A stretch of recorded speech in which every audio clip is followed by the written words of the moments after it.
नमस्कार, जय जगन्नाथ, जय श्रीराम। श्रीरामचरित मानस पाठर आज अध्याय पाठ करवा 251 और 252 दोहा, दुईटी दोहा पाठ करवा। पूर्व अध्याय 250तम दोहा पाठ करते से पाठ करते कि सब राजा मान जनक राजा शुणी दौरान कि धनुष कथा जे धनुटा यहपरी भाव में दृढ़ और टाणुआ और भारी कि ताकू रावण और बाणासुर आसते न छुईकिना देखिकिना ही पलैते।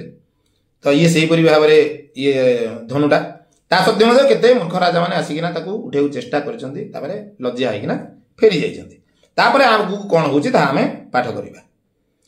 तो आरंभ करवा श्रीरामचरित मानस बालकांड चौपाही।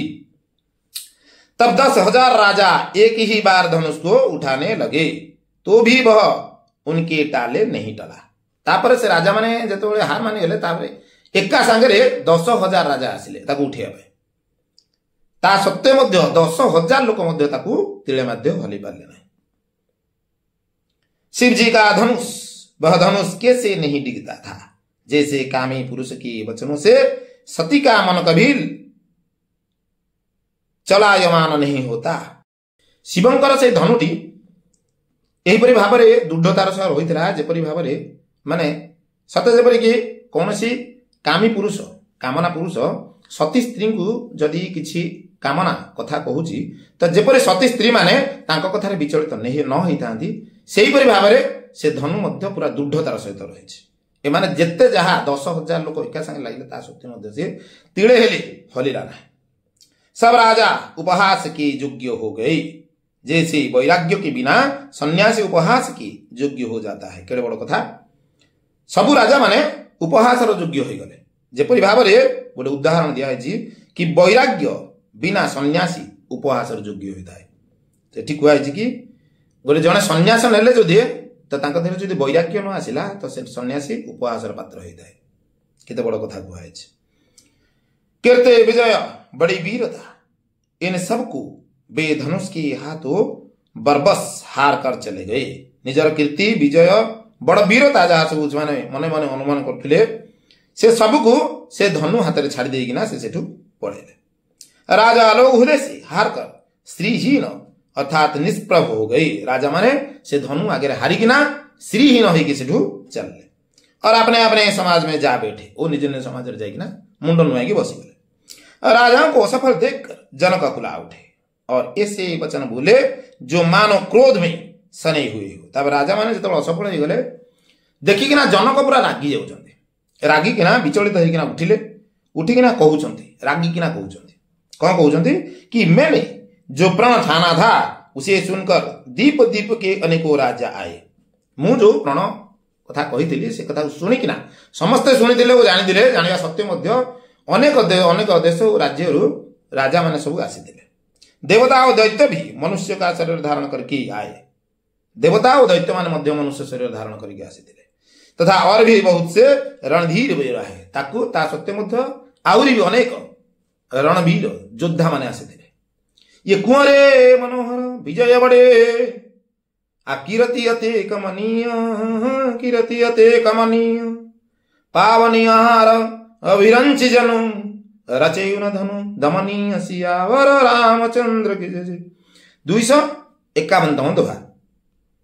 परंतु धनुष को तोड़कर मनोहर कन्या बड़ी विजय और अत्यंत सुंदर कीर्ति को पाने वाला मानो ब्रह्मा ने किसी को रचा ही नहीं, किंतु धनु को भांगिकिना ये सुंदर कन्या विजय अत्यंत सुंदर कीर्ति को पाइला वाला केही भी काहाकू भी ब्रह्मा रचना करना मते लगुच। कहिए यह लाभ किसको अच्छा नहीं लगता, परंतु किसी ने भी शंकर जी का धनुष नहीं चढ़ाया।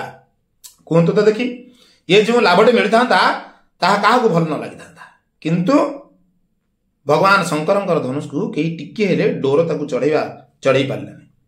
अरे भाई चढ़ाना तो चढ़ाना और तोड़ना तो दूर रहा, कोई तिल भर भूमि भी छुड़ा ना सका। ये कहते कि ये भाई डोर चढ़ावा तो दूर कथा, भांगिबा भी दूर कथा, कहीं तिले मध्य ताकू हल्ले भी पारे नहीं। अब कोई वीरता का अभिमानी नाराज ना हो, मैंने जान लिया पृथ्वी वीरों से खाली हो गई। ये आउ जति सो वीर अभिमान करते वीरता निज वीरता पर अभिमान करके आसी दिले से माने कहीं खराब भाविबे नहीं। कि मु जानी सारे जे पृथ्वीटा वीर शून्य हो गलानी। अब आशा छोड़कर आपने अपने घर जाओ, ब्रह्मा ने सीता का विवाह लिखा ही नहीं। एबे आशा छाड़िकिना निज निज घर को जाओ, मत लगुच ब्रह्मा सीतार विवाह लिखी ही ना। यदि प्रण छोड़ता हूं तो पुण्य जाता है, इसलिए क्या करूं, कन्या कुंवारी ही रहे। यदि मु मो प्रण छाड़ी दूची तो मु पुण्य को छाड़ी दूची, सेथिपाई आ किछि उपाय नहीं, तो कन्या मोर कुंवारी ही रहो। यदि मैं जानता कि पृथ्वी वीरों से शून्य है तो प्रण करके उपहास का पात्र न बनता। जदि मु जानी था पृथ्वी वीर पुरुष शून्य हो साराणी तो मुझे प्रण करना केबे हेले उपहास पात्र ही न था। जनक के वचन सुनकर सभी स्त्री पुरुष जानकी जी की ओर देखकर दुखी हुए। जनक कथा शुणिकिना जी सब स्त्री पुरुष सब थे सब जानकी आड़क देखिकिना अर्थात सीता आड़क देखिकिना दुख प्रकाश कर। परंतु लक्ष्मण जी तमा उठे, किंतु लक्ष्मण से उठुंट। उनकी भूमि टेढ़ी हो गई, तंकर भ्रुलता बंका है गला, ओठ फड़कने लगे और नेत्र क्रोध से लाल हो गए। ओठ पूरा थरथड़ कंपन होगा लगे, ओ आखि पूरा नाली हो गला, कहीं पूरा से पूरा जोर लगे रागी गले। ये कही ना सकत रघुबीर डर, लगे बचन जनुबानु, लगे बचन जनुबानु, नाई राम पद कमल सिर, बोले गिरा प्रमाण सियावर रामचंद्र की जय। 252 दोहा। श्री रघुवीर जी के डर से कुछ कह तो सकते नहीं, पर जनक के वचन उन्हें बाण से लगे। श्री रामचंद्र डर रे लक्ष्मण किसी कहू नथिले, किंतु जनकों को कथा तांको पूरा बाण सदृश लगिला। जब न रह सके तब श्री रामचंद्र जी के चरणों में सिर नवाकर वे यथार्थ वचन बोले। आउ जितेबाला जनकों कथा सी शुणिकिना सही पारे ना, तापर पूरा रागी की उठुंट और रामचंद्र पाद तले मुंड नुआईकिना यथार्थ कथा कहते। कौन कहते ताहा आमे आसंत अध्याय पढ़ा, लक्ष्मण को कथा आमे आसंत अध्याय पाठ करवा। तो आज विषयटी किपर लगिला, कौन थिला विषयवस्तुटी? विषयवस्तुटी यार थिला कि जति सब राजा माने तांकर बल देखैले ओ पारिले नाही, जेतेबेले हारिगला परे कौन है ना, जनक पूरा रागी जाइछन्ते। जनक रागिकिना सब राजा मानकू इाड़ू सियाड़ू गुड़ाए कथा सब कहते।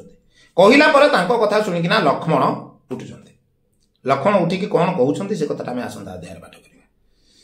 तो विषयवस्तुटी ये रहा। आसंता विषयवस्तुटी भल विषयवस्तु अच्छी, आपण मैंने जमती हेले शुणिबे। तो आज ये रखिली। जय जगन्नाथ, जय श्रीराम।